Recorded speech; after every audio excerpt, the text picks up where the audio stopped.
begin with the next session of our program. In the program, this session is called Multispecies Assemblies, because this is the title I gave to Lisa a long time ago when we were discussing this. And after I invited my guests, Angie and Jason Waite, we changed the title to Animals, Agency and Politics, or perhaps Agency, Animals and Politics, or Politics, Animals and Agency. I'm not sure if we ever came to a final conclusion, but then this wasn't reflected in the program. I'm very pleased to be speaking here today. I think it's been a wonderful conference so far. I'm very grateful to Lisa, Frederick, and Klaus for arranging this conference and setting up the panel for planetary studies, and of course to Arafindi, Katarina, and Fabrizio as well for arranging all the practicalities and making it possible for us to be here in the council and speak and think collectively. My name is Eva Meijer. I'm a fellow at the panel on planetary thinking, and I've been asked to explain what that is a lot in the past months. Maybe other fellows recognize this. It's been a real pleasure to meet everybody on the panel and to learn with them. I've been working on concepts related to multi-species assemblies, and today I will be speaking about co-shaping democracy with other animals. So we will move the conversation from getting humans in movement, or making humans more attuned to other beings, the earth, to what it means to create justice for and democratic practice with other beings, and we will focus on non-human animals specifically. Okay, so I will first give my own talk, then my two colleagues will also briefly present, and then afterwards we have lots of time for discussion. If you have questions that cannot wait, please ask them, because we have enough time to speak with everybody. All right. And also, I think Angela's third point about including more than human entities in deliberative assemblies, this is also building on that. So I like that the talks are kind of continuing in this sense. All right. Co-shaping democracy with other animals. Fish resist being caught. Wild animals resist their captivity structurally in zoos, and many cooperate in doing so, like orangutans. Horses and donkeys have been made to work for humans for millennia. Camels, forced to work for the US Army, resisted so consistently that humans gave up trying to discipline them. Street dogs sometimes join protesting students and activists in confrontations with the police. Street dogs in Moscow take the train to go to the market. Elephants adjust their ancient routes to avoid human settlements and roads. Many birds, mammals, and others migrate because the human-induced climate crisis forces them to. As these examples show, there exist many political relations between human and non-human animals in which humans are not the only beings who exercise agency. Other animals may resist, refuse, work with, or collaborate with humans. Traditionally, however, as we all very well know, in philosophy, in politics, in larger societies, humans have been seen as the only or the true political animals. The political agency and voice of other than human animals is not recognized, and they are silenced in many ways. This silencing is problematic for epistemic reasons. Other than human animals are not taken seriously as knowers, while their first-person perspective on their life should be guiding in theorizing justice for and with them. Furthermore, much of human knowledge about other animals is anthropocentric and based on research questions and practices that benefit humans. Vinciane de Pré, for example, writes about this in What Would Animals Say If We Asked the Right Questions. To find out what other animals really want, humans should engage differently with them. Silencing other animals is also problematic for reasons of justice. Because humans have oppressed them for so long and ruined many of their life worlds, we have the moral duty and responsibility to repair relations, habitat, and land based on how they live and want to live. Scholars conceptualizing multi-species justice and modern human democracy often emphasize the importance of recognizing that humans are part of networks with many other beings who exercise agency and co-shape relations, for example, in the field of multi-species justice theory. However, the question of how to include their voices in theorizing just ways forward is currently underexplored, which risks developing conceptions of modern human justice and democracy that keep centering the human. In this very brief talk, I argued that it is not enough to take more than human interests into account in our forms of politics. We should center their voices in creating knowledge and forming just communities. Human scholars should rethink key political concepts, such as democracy and politics, together with other animals through practice-based ways of doing philosophy. Decentering the human by centering the perspectives of other animals opens up new ways of defining what it means to be human and of doing multi-species philosophy and politics.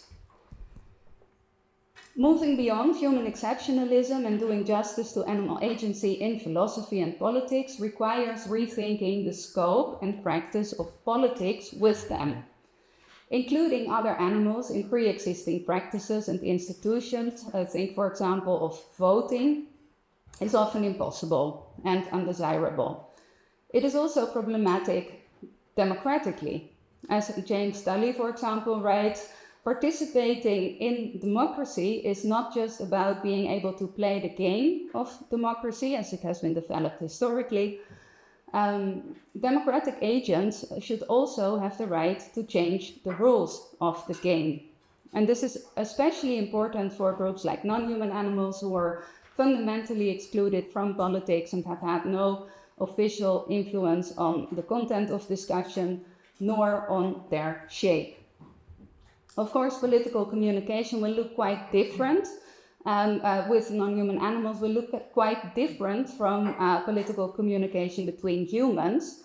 And developing better forms of multi-species deliberation requires attentiveness to these differences. Engaging in deliberation with non-human animals changes how we deliberate, where the deliberation takes place, and what is discussed. First, instead of relying solely on human language and argumentation, non-human species-specific languages need to be taken into account. More generally, embodied, material, and situated forms of interaction matter more than using human words, even though these can play a role. Instead of having single meetings with a clear outcome, as is often the case in human politics, in multi-species deliberation, the process will be important, because the different parties involved need to learn to understand each other better, and other animals should have a voice in how conversations are structured too. So we have to be open to change. Second, deliberation would not take place inside official human political spaces like parliaments, but in households, nature reserves, sanctuaries, and other multi-species places. And as we've learned today, this is important for humans as well. Furthermore, as Sue Donaldson argues, non-human animals need space and freedom. Need space and freedom to be able to deliberate with humans. Otherwise, we are stuck in the same situation of domination forever. Third, the questions that are discussed in the multi-species context are not abstract, but concrete, and can concern common social life, including food, care, education, the roles we take up in society, specific jobs that non-human animals take on, the distribution of goods, or where to live and sleep. Forms of multi-species deliberation already exist. These are studied under the conditions of exploitation, for example, in the context of dairy farming. James Driessen wrote about this. Leonie Kornips, a linguist studying cow language, also studies dairy cows. But also in animal sanctuaries, like, for example, Vine Sanctuary. In Vine Sanctuary, deliberation about issues of common importance lies at the basis of how the multi-species community functions. While the humans who live and work there may sometimes have the last word in some issues that concern health or safety, the agency of non-humans is leading in constructing the space, in social interaction, including habits, rituals, inter- and intra-species communication. And the voices of other animals function as the basis for co-government. The community is led by 2 cows who are the matriarchs of that place. Now, in 2 minutes, I will tell you something about how to translate this to existing models of politics. Many of the proposals that are offered to us in this time for including more than humans in politics are still heavily human-centered. A good example is the rights of nature discourse. If you read books about rights of nature, try to use the search function and search for animals. They're often completely absent. So it's really rights of nature in the dichotomy between humans and nature. And of course, I recognize that indigenous ontologies have completely different views of the position of humans in the whole. But in the way this discourse is currently constructed, especially in Western scholarship and also legal and political practice, the animals are absent. And also in industrial animal farming is not mentioned, and that's very problematic. You see that in the climate discourse as well. Second example, climate assemblies, very popular nowadays, but it's mostly humans, again speaking about humans, sometimes about future generations and others, and this needs to change. Using existing practices of deliberation can be a start. Theorists of deliberation are thinking about systemic deliberation, which means that you do not look at single instances of deliberation, but investigate the whole network of relations of practices of deliberation. And this would be a really good way to translate the kind of deliberative practices that, for example, take place in Vine or with communities of street dogs or with the animals living in the trees over here, to translate these to policy making and so on. But, and I'm also keeping Milja's cues in mind about being wary of the state and scaling up in general, it might also be that actually taking multi-species democracy seriously means we need to abolish these sort of higher forms of politics that exist and really build multi-species assemblies locally and perhaps forget about our human grandiose ideas of how these should connect. We can speak more about the details of multi-species assemblies in the questions. I've used up my 10 minutes for speaking. I also wrote a little book about multi-species assemblies that you can take a look at in the library.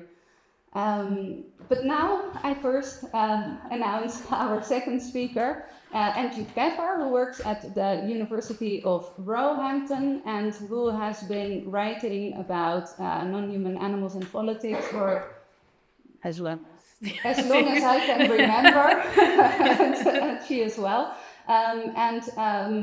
She's really an expert in the field of political animal philosophy when it comes to agency, consent, privacy, and cosmopolitanism. Anything I forgot? That is a point. Yes, and you're, but we can discuss the rest in the in the questions. Okay. Angie, I'm very happy that you're here. Fine. Great. Go ahead. Okay. Let me see if I can find the slides. Thank you. Thank you very much to the organisers for having me here and for looking after me so well. I feel very privileged to be here, and I've got a lot out of the talk so far. And thank you very much, Ava, for inviting me.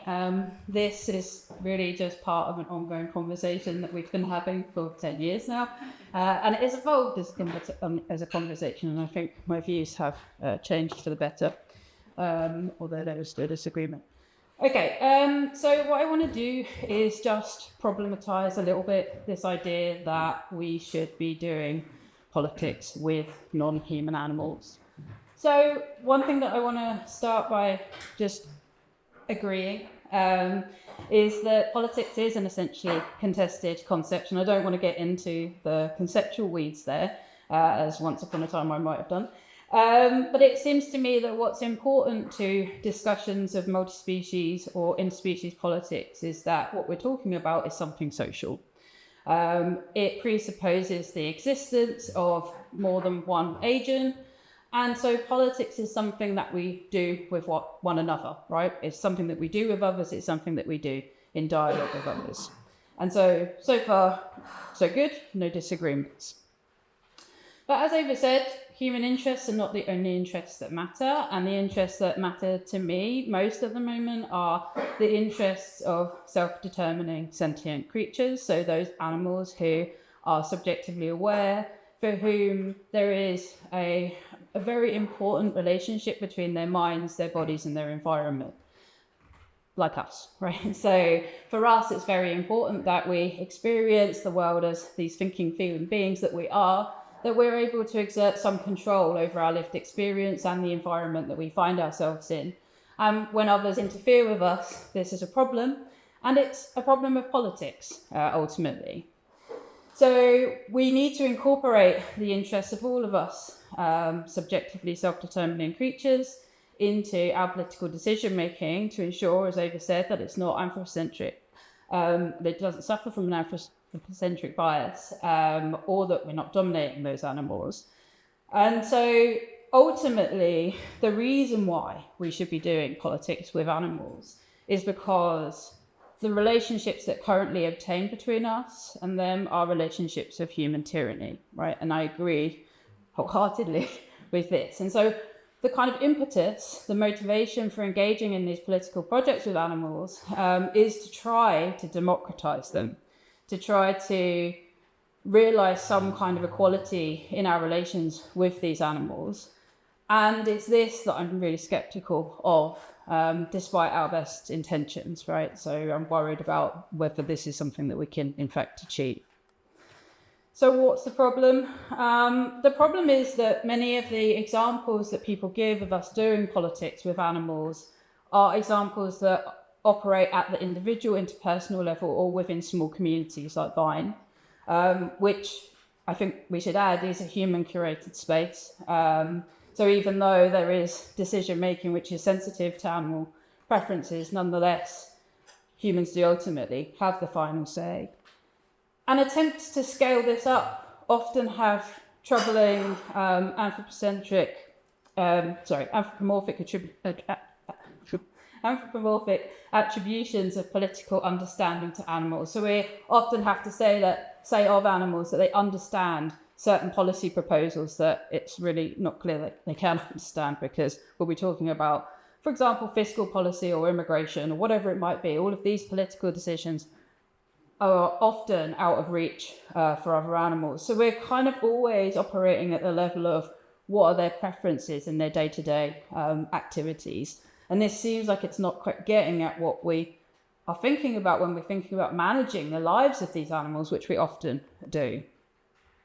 And just as a kind of aside about this, so in Multispecies Assemblies, Ava talks about the riot dogs in particular. So the Canicos is the dog in the middle.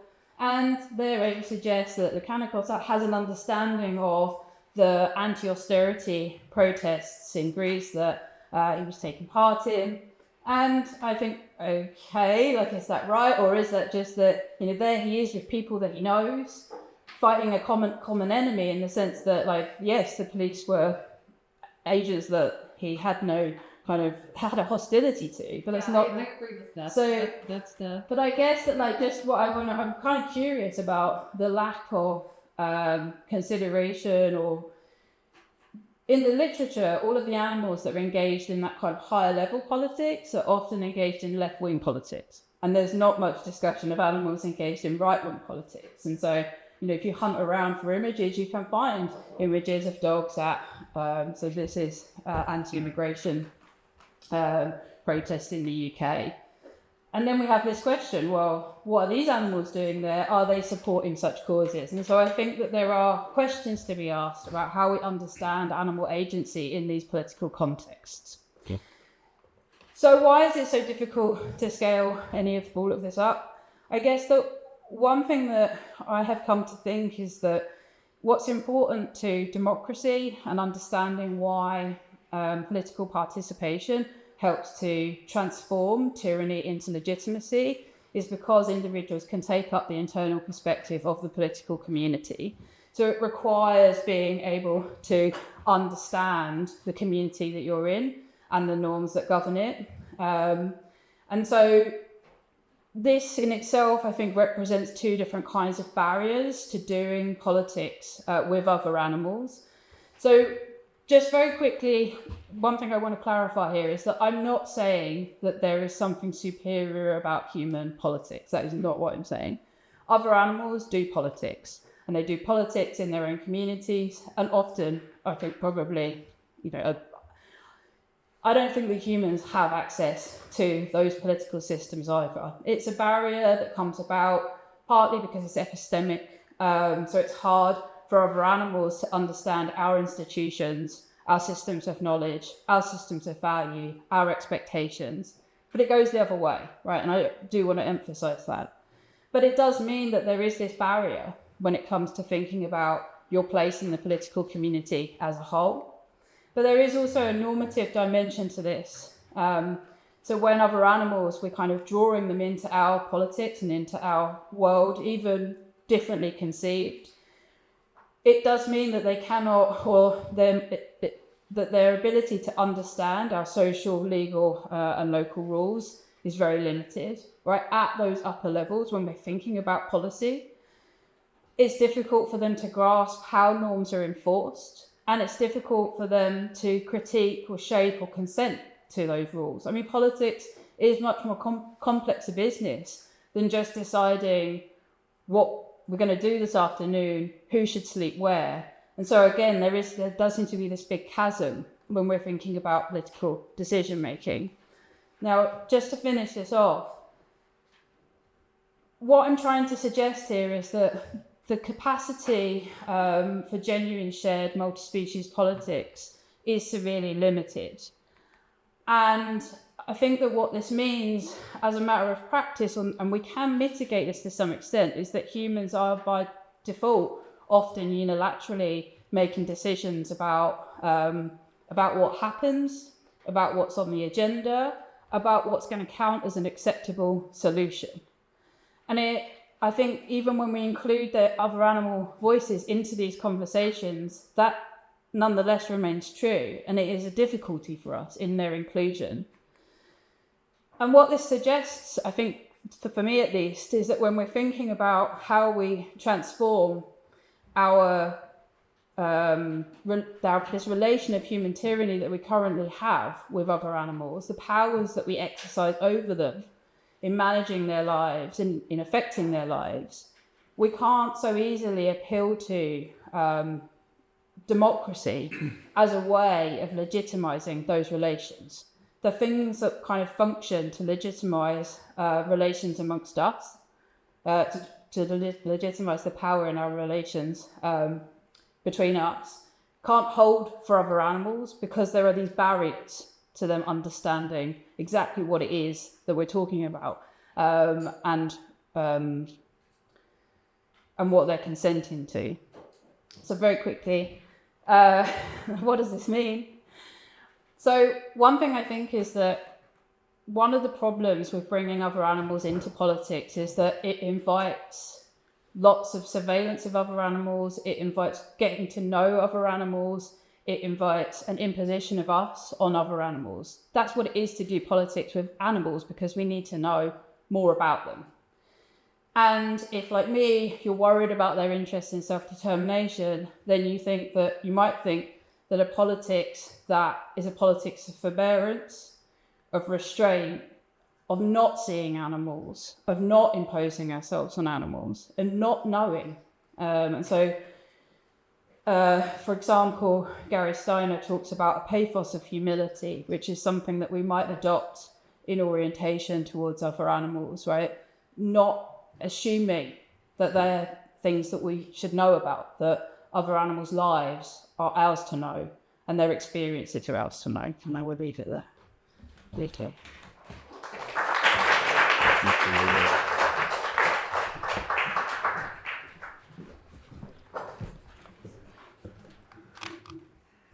No.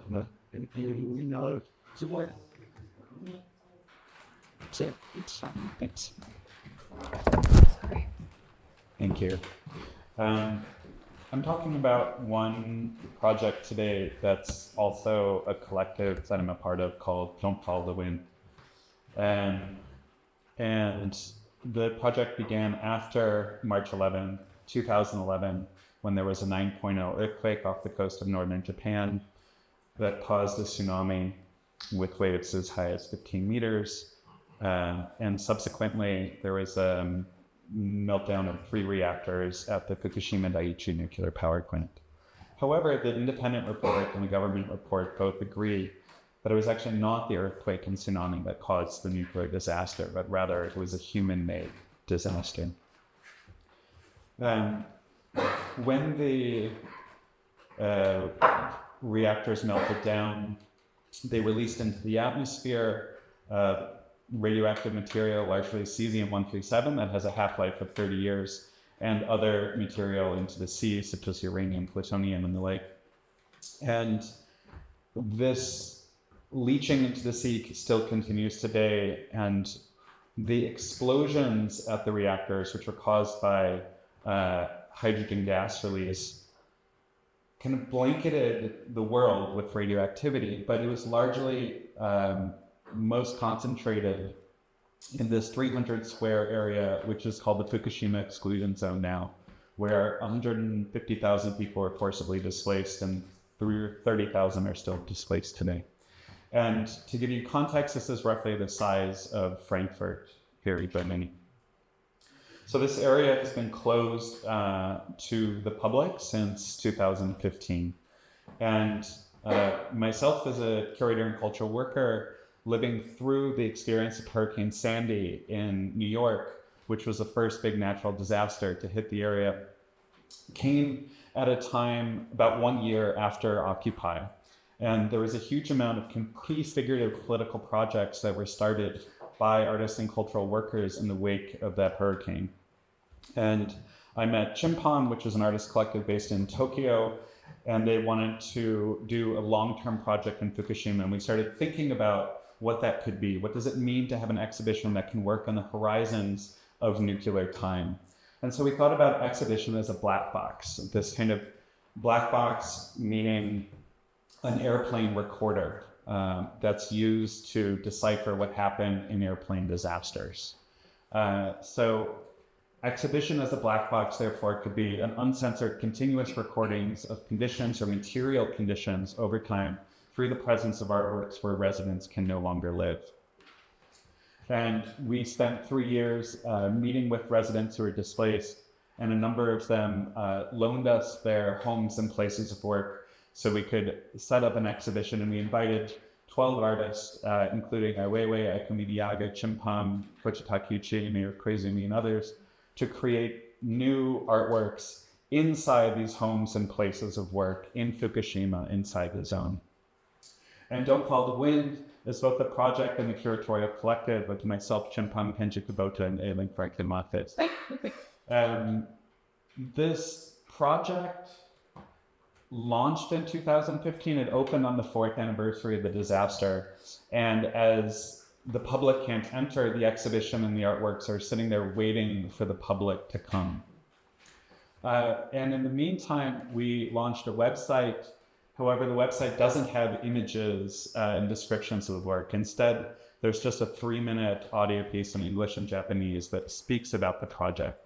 And this was really based on the role of rumor in the disaster and a desire to re-qualify rumor. And perhaps we can talk about that after.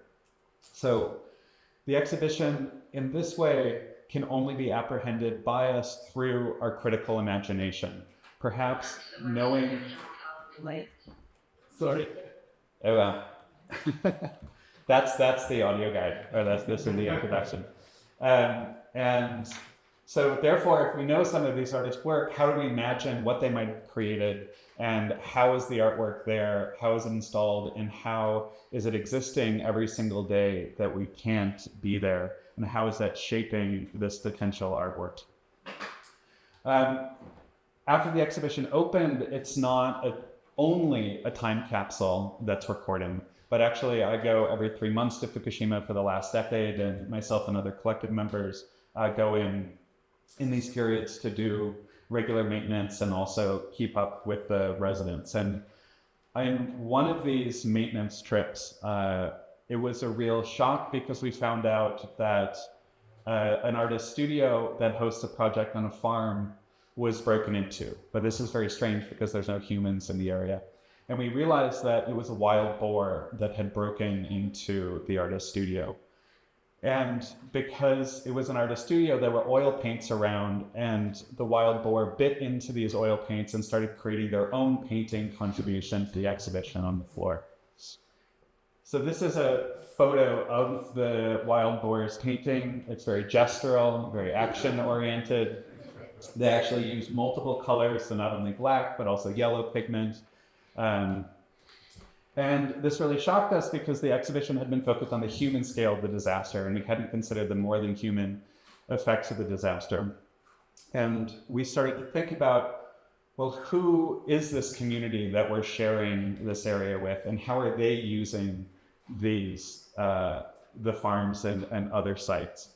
So we started working with researchers, and since nobody can live there, installed trail cameras and microphones, and began to kind of unfurl and see who our neighbors are, both a multiplicity of birds, raccoons, which are an invasive species from North America, boar, many boar.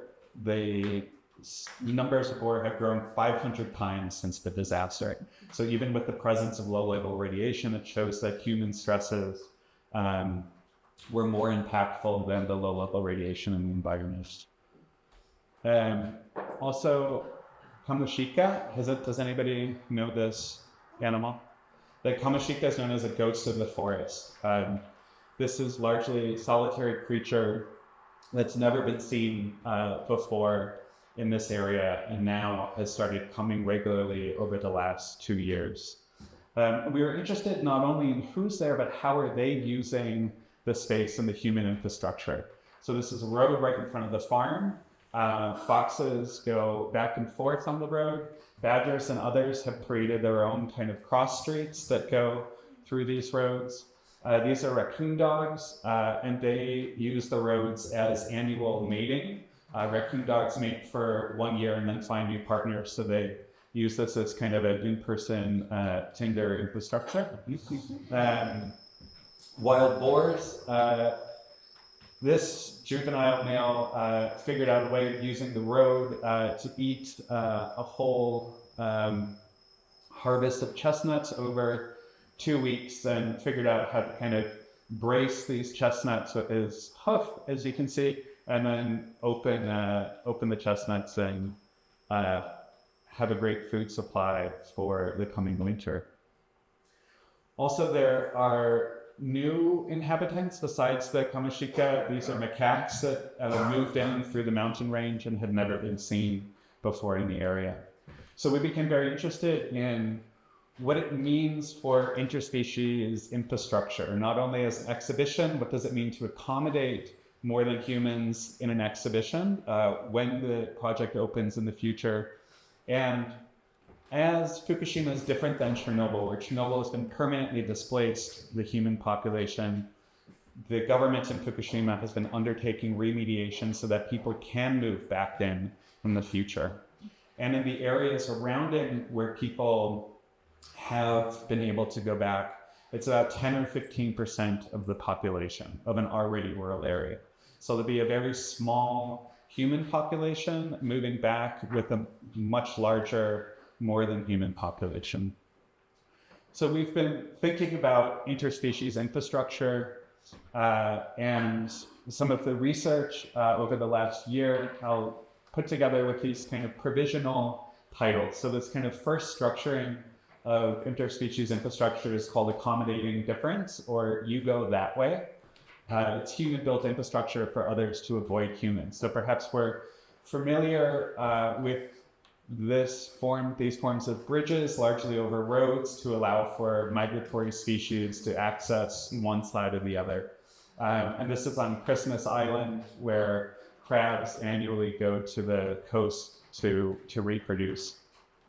But this is like a human built for others that humans don't use. So, there's no sense of shared space. Instead, there's this partition, and you use that space and we use the rest of it. Another category, bending nature, human-directed environment for multi-species. This is a theater in China, in Zhejiang. It was built by a DNA architecture firm that used bamboo, so it can be used by humans at times, and then by more than humans at other times. Talking about cathedrals, this is in the north of Italy. This is actually cathedral trees that was meant to be growing up over centuries to create this structure, and really makes us think differently about intergenerational projects and what it means to build. Very interestingly, though, this got destroyed in heavy rains. So perhaps, this kind of form of human-directed nature doesn't have the same durability as we might expect. And as Frederick showed in the initial lecture, these are bridges that get built in Assam in the east of India through vines and trees that get directed to grow by humans across valleys, and then humans and more than humans start to use them as roads. We're also interested in this notion of reclaiming infrastructures, where more than humans are adapting human-exclusive infrastructure. So this is elsewhere in Japan. Monkeys, it's not going to go. Anyway, this should be really lovely. But these are power lines that macaques are using to cross valleys. So even thinking about human-centric infrastructure that's not meant for humans, that gets adapted by our more than human neighbors. This is in England. It was a playground that was built for someone's kids. The kids weren't very interested in the playground, but the surrounding creatures were, and started to come, and then he started to adapt playground features for these more than human neighbors. And finally, more than human world building. More than human built multi-species infrastructure. And this is what gets alluded to in terms of kind of what forms of buildings do we not necessarily recognize as more than human infrastructure.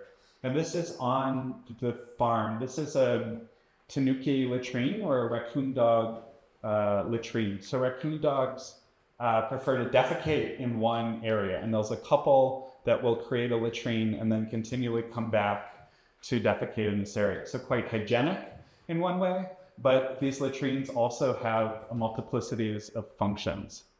So first of all, they communicate to other raccoon dogs about who's in the presence, how one's feeling, if one's sick or not. And then birds are coming and rummaging through as food sources. Mice are also using this as a food source. And then it's actually a way of speaking with other creatures. So this is a macaque, but also boars will come by and learn about who's in the neighborhood and where they are and what they're undertaking. Then also humans. We're very interested in these latrines and the role of these latrines on the farm. So finally, Don't Follow the Wind will open at some point in time in the future, and this is the farm site that I mentioned, and the residents of this farm, they bought this farm, an elderly couple, as a retirement project, but because it's not a family farm, the kids were not interested in inheriting the farm. And the elderly couple was very worried that this would be a negative legacy to pass on. The kids would have this barren land that they would have to pay taxes for. So I put together a new collective of artists and cultural workers based in Japan to found Art Forest, which, inspired also by panel on planetary thinking, will be a residency for looking at interspecies infrastructure, hosting both artists, researchers, scientists, philosophers. So invite you all, hopefully in 2029, to come and join us for the project. Thanks. Sure.